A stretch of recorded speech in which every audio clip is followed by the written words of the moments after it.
Ulit na. Okay na, meron tayong speaker ngayon.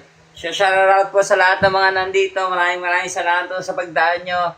Kung gusto nyo lang dumaan, daan lang kayo. Buhay nyo yan. May kanya-kanya tayong decision. Kung trip nyo dumaan lang, go. Push mo yan.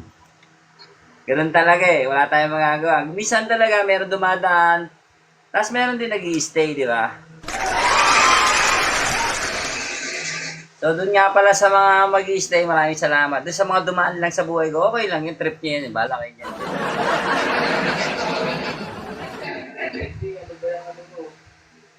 So, meron akong tanong sa inyo, ikatutuwa nyo ba kung hindi ako magpapatawa ngayon?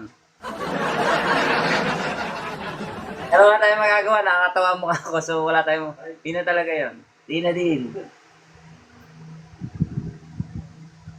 So, nag-live lang ako kasi merong isang naka-live dito, so hindi ako makasali kasi nag-e-echo. So, dito na, gawa na lang ang sarili kong live. So, pwede ko na